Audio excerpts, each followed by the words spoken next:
इस कार्यक्रम के पुण्यार्जक हैं गुरु भक्त परिवार, पारस विद्या विहार, CBSE स्कूल सागर, मध्य प्रदेश। ओम नमः सिद्धेभ्य। पंच परमेष्टि भगवान ने की परम पूज्य आचार्य भगवंत गुरुवर विशुद्ध सागर जी मुनि महाराज जी की, परम पूज्य मुनि श्री सुप्रभ सागर जी महाराज जी की। एक विकल्प जो कि संसार में ही भटकाने वाला है, क्योंकि विकल्प तो निश्चित ही संसार परिभ्रमण का कारण ही है, लेकिन वही विकल्प जब समीचीनता को प्राप्त होता है और उस समीचीन विकल्प का सम्यक समाधान किसी निर्ग्रंथ मुनिराज के मुखारविंद से प्राप्त हो तो निश्चित ही वह संसार से पार कराने का कारण बन जाता है।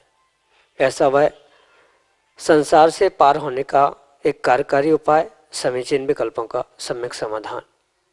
देश देशांतर से अनेकानेक समीचीन विकल्प हमें यहाँ प्रतिदिन प्राप्त हो रहे हैं और परम पूज्य मुनि श्री सुप्रभ सागर जी महाराज उनका आगमुक्त विधि से हम सबको सम्यक समाधान प्रदान कर रहे हैं।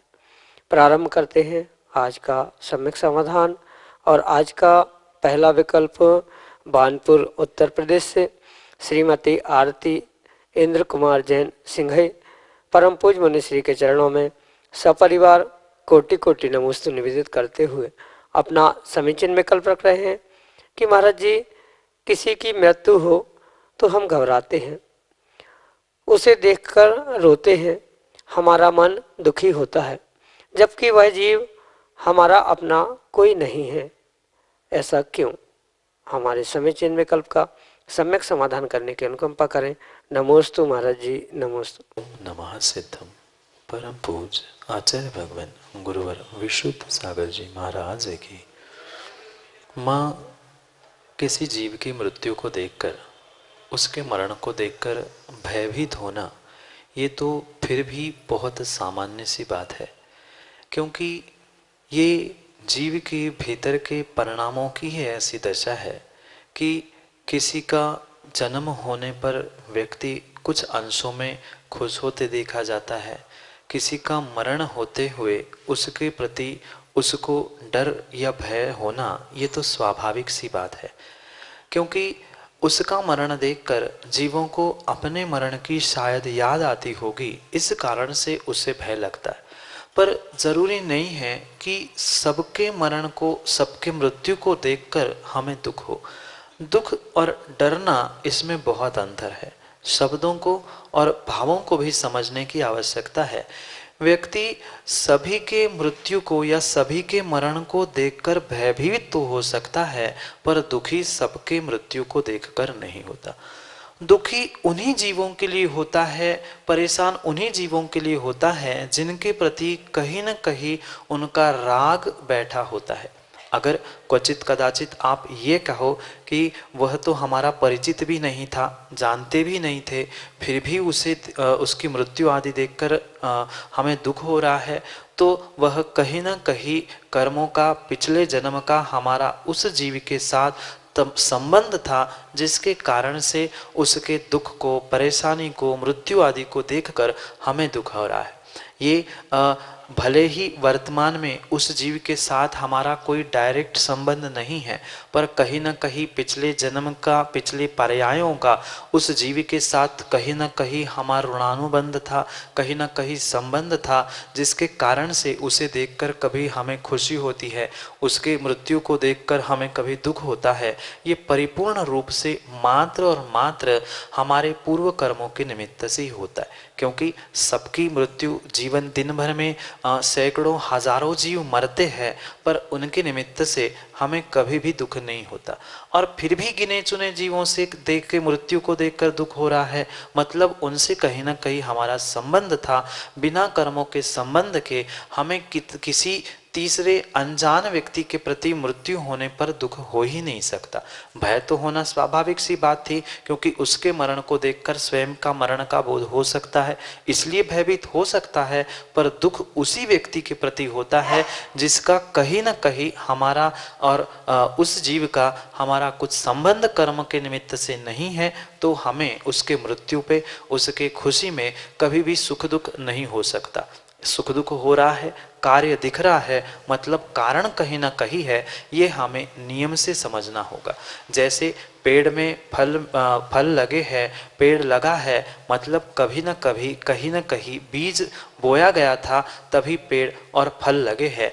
ऐसे ही हमें किसी को देखकर अच्छा लग रहा है, किसी को देखकर बुरा लग रहा है, किसी से बात करने की इच्छा हो रही है, किसी से दूर भागने की इच्छा हो रही है, किसी का अच्छा देखकर अच्छा लग रहा है, किसी का दुख, किसी की मृत्यु देखकर हम दुखी हो रहे हैं। ये परिपूर्ण रूप से कुछ ना कुछ अनजान रूप से कर्मों का हमारा उसका संबंध है, जिसके निमित्त से ही ये हो रहा है। यही आपके लिए सम्यक समाधान। संजय जैन, मोदी, बिरधा, ललितपुर, उत्तर प्रदेश से परम पूज्य मुनिश्री के चरणों में बारंबार नमोस्तु निवेदित करते हुए अपना समीचीन विकल्प रख रहे हैं कि महाराज जी, कोई श्रावक एकासन या उपवास वाले पावन दिनों में इस क्रिया के अलावा यदि वह सामान्य दिनों वाले गृहस्थिक दिनचर्या करता है तो एकासन या उपवास से प्राप्त होने वाला पुण्य क्षीण होता है क्या? एवं ज्यादा से ज्यादा पुण्य लाभ हेतु एक श्रावक को सामान्य दिनचर्या में अपनी कार्यशैली एवं अपने भावों में कैसा परिवर्तन करना चाहिए? हमारे समीचीन विकल्प का सम्यक समाधान करने की अनुकंपा करें।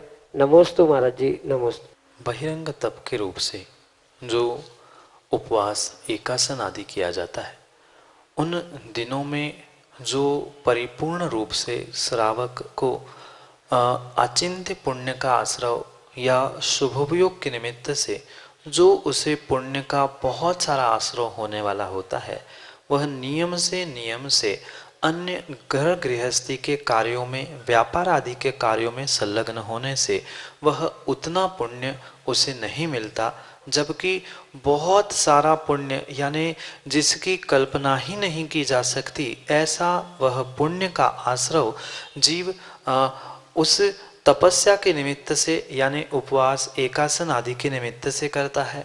बहुत सारे मात्रा में कर्मों की निर्जरा, पाप कर्मों की निर्जरा उसके निमित्त से हो सकती है, पर अगर क्वचित कदाचित अज्ञानता के वशीभूत होते हुए या जानकर भी श्रावक प्रतिदिन के भांति घर गृहस्थी के कार्यों में उलझा है, व्यापार आदि कार्यों में उलझा है, तो नियम से उसका उस पुण्य में घाटा है। भले ही कोई अन्य विशेष रूप से घाटा नहीं है, पर जो बहुत सारे कर्मों के, पाप कर्मों की निर्जरा हो रही थी, क्वचित कुछ पुण्य का आश्रय हो रहा था, वह निर्जरा भी कम होगी और साथ साथ वह पुण्य का आश्रय भी नियम से ही कम होगा। इसलिए रत्नखंड श्रावकाचार्य में जब प्रोषोपवास व्रत के विषय में आचार्य भगवंत समंतभद्र स्वामी कहते हैं, तो वहाँ वे स्पष्ट रूप से कहते हैं कि उपवास के दिनों में श्रावक को सभी अपने घर गृहस्थी के कार्यों से निवृत्त होते हुए मंदिर, धर्मशाला आदि एकांत स्थान में जाकर रहना होगा।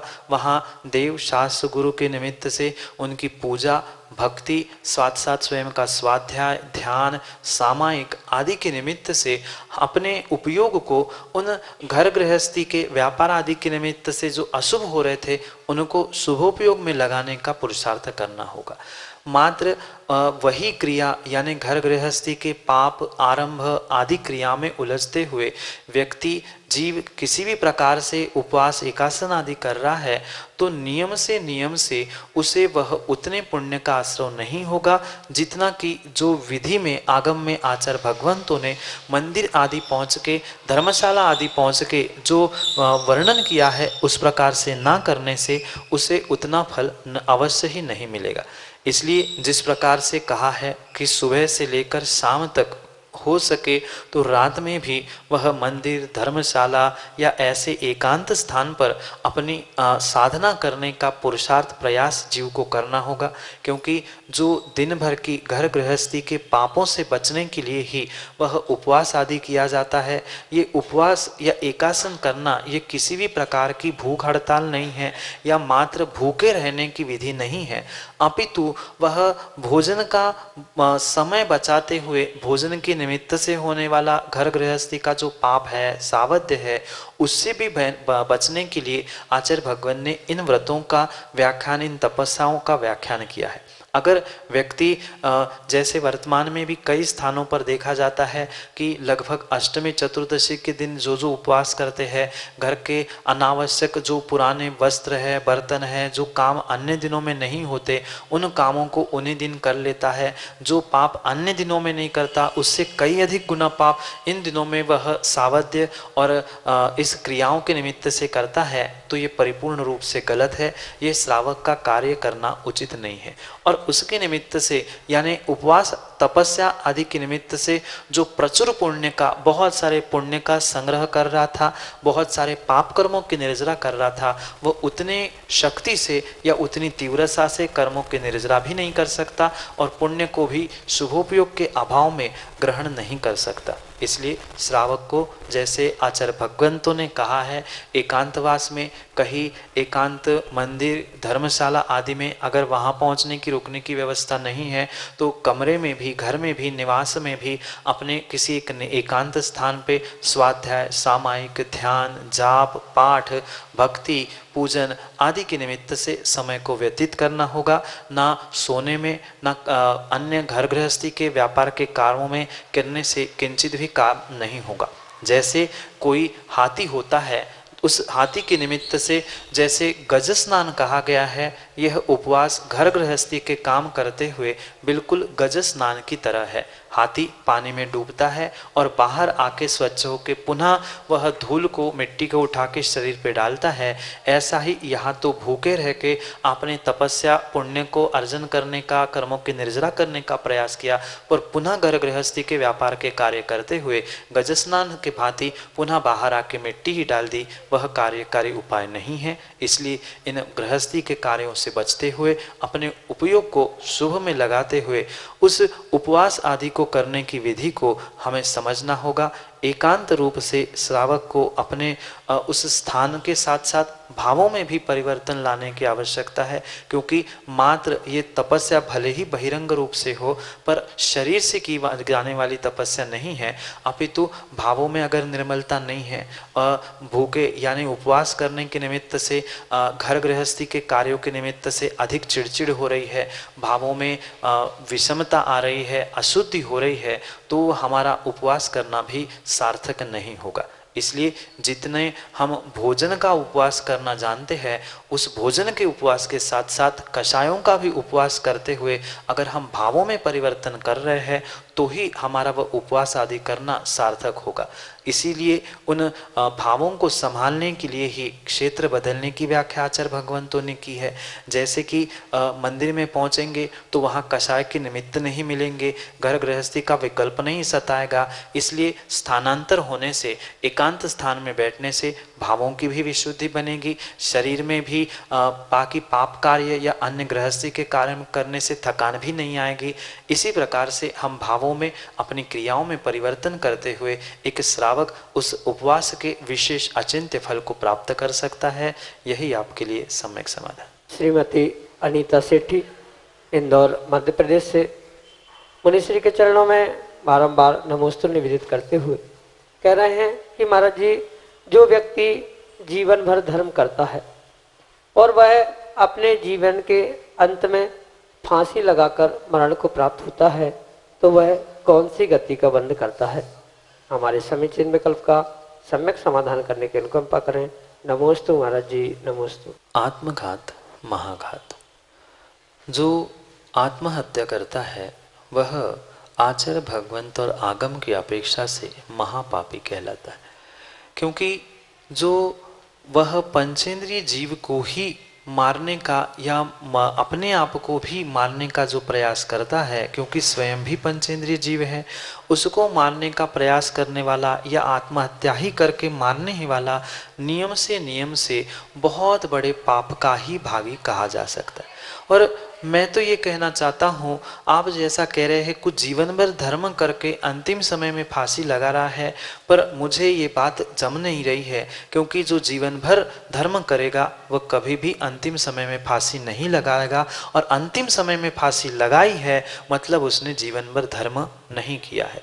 धर्म मात्र बहिरंग रूप से क्रिया रूप से करना भिन्न विषय होता है, पर उन क्रियाओं से जो सुख शांति का वेदन धर्म के निमित्त से मिल रहा है, शायद उसको उस जीव ने आज तक प्राप्त नहीं किया। जितना भी धर्म उसने किया था, हो सकता है वो दिखावे का धर्म हो या मात्र क्रियारूप धर्म हो, जिसके कारण से उसका अंत अच्छा नहीं हुआ। क्योंकि आगम में आचार्य भगवंत स्पष्ट रूप से कहते हैं, जिसने जीवन भर धर्म की, देव शास्त्र गुरु की आराधना की है, सेवा की है, उसकी कभी भी अपमृत्यु या खराब या कुमृत्यु नहीं होती। ये आत्महत्या करना अपमृत्यु ही कहा जाता है, इस आत्महत्या को कुमरण भी कहा जाता है।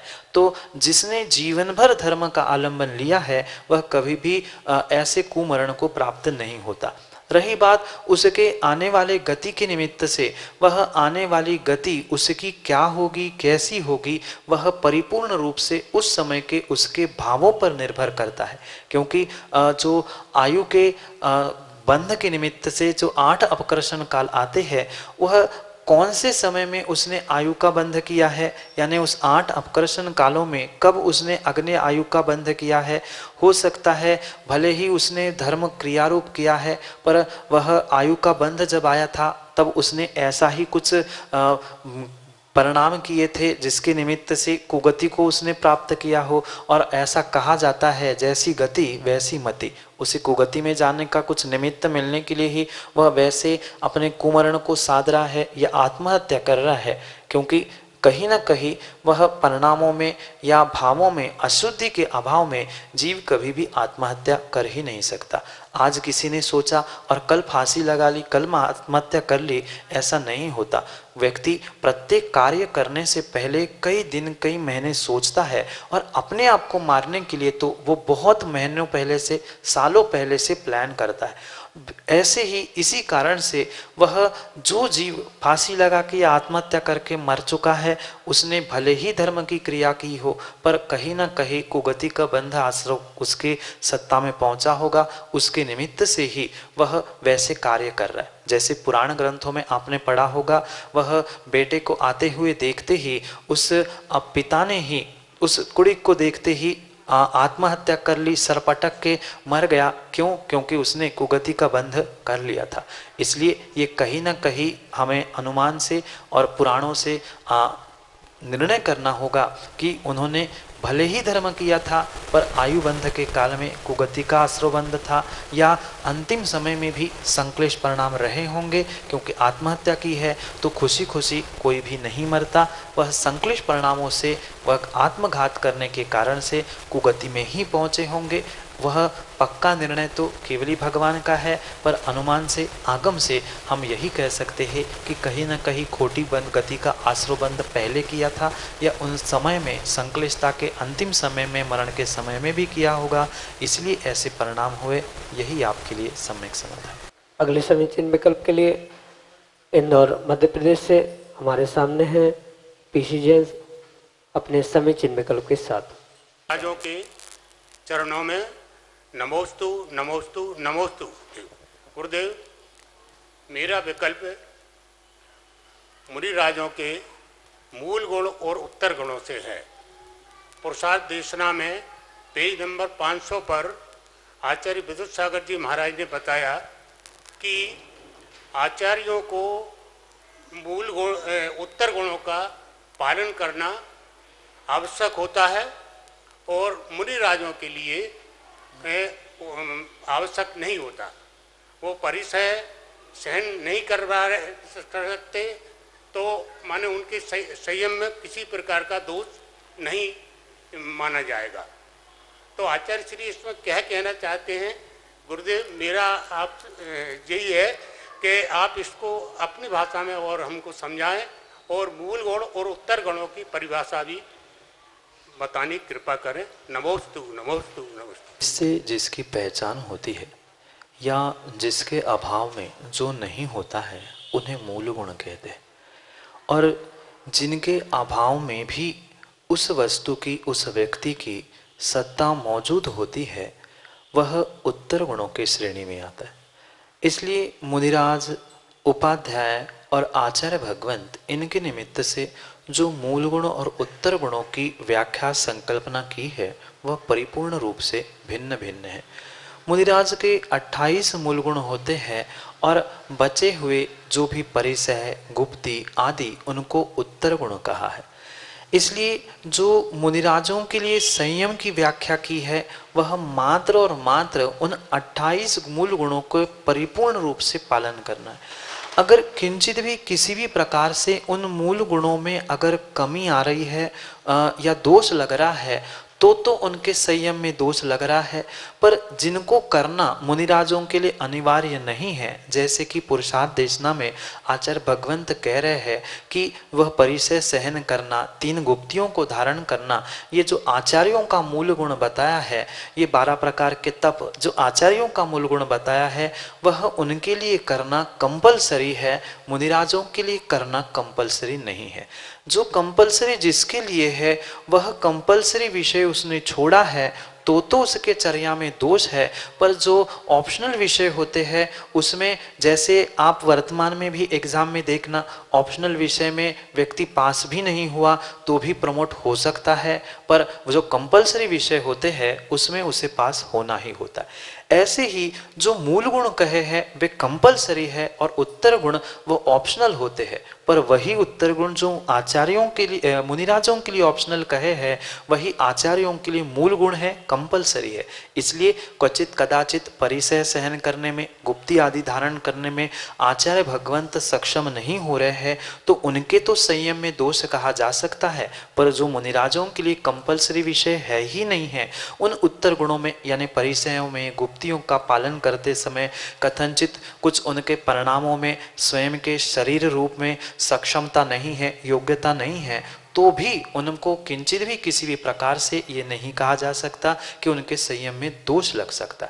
वहाँ पर आचार्य भगवंत का पुरुषार्थ देशना के पृष्ठ नंबर 500 में यही अभिप्राय है कि आचार्य भगवंत के लिए जो कंपलसरी है उसमें दोष लगेगा तो उनके संयम में दोष होगा, चारित्र में कमी आ सकती है। पर जिनके लिए वो चारित्र अभ्यास रूप कहा गया है, उत्तर गुण रूप कहा है, ऑप्शनल कहा है, वह उनके लिए कंपलसरी ना होने के कारण उसमें क्वचित कदाचित दोष लग रहा है, कुछ कमियां आ रही है शरीर के निमित्त से, भावों के निमित्त से, तो भी उनके चारित्र में दोष में उस संयम में दोष नहीं है, क्योंकि उनके लिए संयम मात्र 28 मूल गुण रूप है, बाकी उत्तर गुण ऊपर वाले परमेष्ठियों के लिए है। यहाँ पर आचार्य भगवान का यही अभिप्राय था, यही आपके लिए सम्यक समाधान। अगले समीचीन विकल्प के लिए सागर मध्य प्रदेश से हमारे सामने हैं अजित कुमार जैन अपने समीचीन विकल्प के साथ। श्री नमोस्तु नमोस्तु नमोस्तु। महाराज श्री, मेरे मन में एक विकल्प था कि सभी जनवाणियों में बाहुबली भगवान का अर्घ और पूजा दी गई है, लेकिन भरत भगवान का अर्घ और ना ही पूजा किसी भी जनवाणी में नहीं दी गई है। और उनकी पूजा अपन बाहुबली भगवान ही करते रहते हैं, लेकिन भरत भगवान की कभी ना तो पूजा होती ना कुछ, कभी कभार मूर्ति दिख जाती तो वहाँ पे अर्घ चढ़ा लिया जाता है। तो क्या कारण है कि बाहुबली भगवान को ज़्यादा पूजते हैं अपन लोग और भरत भगवान को नहीं, जबकि दोनों आदिनाथ के पुत्र हैं? इसका समुचित समाधान करें महाराज। जीव का अपना अपना यशाकीर्ति कर्म का उदय होता है, और जिस जीव का जैसा यशाकीर्ति कर्म का उदय होता है उसके निमित्त से उसका यश, प्रशंसा, पूजा आदि होती। भले ही भरत बाहुबली दोनों भी भगवान बन गए हैं, पर फिर भी बाहुबली की तपस्या, उनका बेलों आदि का चढ़ना, इसके निमित्त से जो विशेष उनके विषय में जो वर्णन आगम ग्रंथों में प्राप्त होता है, उनके निमित्त से उनकी बहुत सारी यशाकृति भी हम कह सकते हैं, जिसके कारण से वह बहुत सारे स्थानों पर आपने देखा होगा कि लगभग बहुत सारे स्थानों पर आपको बाहुबली भगवान की प्रतिमा मिल सकती है। और इसी कारण से उनके अर्घ्य भी अधिक जगह पे लिखे हुए या पूजा करते हुए दिखाई देता है। पर उस अपेक्षा से, उस संख्या की तुलना करते हुए भरत भगवान की प्रतिमा भी नहीं मिलती, जबकि आपके ही सागर में मंगलगिरी में वह भरत भगवान की शायद इतनी उत्तुंग पहली प्रतिमा विराजमान है। वह वर्तमान के परिप्रेक्ष्य में हमें यही समझना होगा कि भले ही दोनों केवली थे, भले ही दोनों एक ही पिता के पुत्र थे, पर फिर भी किसी का यशाकीर्ति जिनके निमित्त से विशेष वर्णन आगम ग्रंथों में प्राप्त होता है, उनकी प्रतिमाएं विशेष रूप से प्राप्त होती है। इसलिए सर्वसामान्य रूप से पुस्तकों में, जिनवाणी में बाहुबली के अर्घ्य लिखे मिलते हैं। ऐसा नहीं है कि भरत की पूजा नहीं होती। भरत भगवान जहाँ जहाँ विराजमान है, आप वहाँ मंगलगिरी भी पहुँचना, वहाँ अर्घ्य भी लिखा मिलेगा, वहाँ पूजा भी होती है, वह अभिषेक आदि भी होता होगा। तो यह जहाँ जो जैसा होता है, जिसकी बहुलता होती है, वर्तमान में उसका ही नाम आगे आता है। जय जन बंधु, आप हम सभी लाभ ले रहे थे समीचीन विकल्पों का सम्यक समाधान इस लोकप्रिय कार्यक्रम का। यह कार्यक्रम प्रतिदिन 5:13 पे YouTube चैनल सुप्रभुआज के माध्यम से प्रसारित होता है एवं शाम को 4 बजे पारस टीवी के माध्यम से सम्यक समाधान इस कार्यक्रम का प्रसारण होता है। अगर आप आपके मन में उठने वाले विकल्पों को हम तक पहुंचाना चाहते हो तो हमारा जो व्हाट्सएप का नंबर है 8707548811, इस पे आप ऑडियो मैसेज या टेक्स्ट मैसेज के माध्यम से अपना विकल्प हम तक पहुंचा सकते हो। हमारा जीमेल आईडी है samyak.samadhan@gmail.com। आप उस जीमेल आईडी का भी प्रयोग करके अपना विकल्प हम तक पहुंचा सकते हो। अगर आप इस कार्यक्रम से जुड़ना चाहते हो, कोई कार्यक्रम में घर बैठे अपने संपत्ति का सदुपयोग करना चाहते हो, ज्ञानदान में अपने संपत्ति का सदुपयोग करना चाहते हो, तो आप हमसे ज़रूर संपर्क कर सकते हैं। और जो कार्यक्रम चल रहे हैं उसके लिए आप ज्ञानदान के रूप में पुण्यार्जन प्राप्त कर सकते हैं। मैं मुनिश्री के चरणों में नमोस्तु करते हुए आज के इस कार्यक्रम को यहीं पे विराम देता हूँ। नमोस्तु नमोस्तु नमोस्तु। इस कार्यक्रम के पुण्यार्जक हैं गुरु भक्त परिवार, पारस विद्या विहार, CBSE स्कूल सागर, मध्य प्रदेश।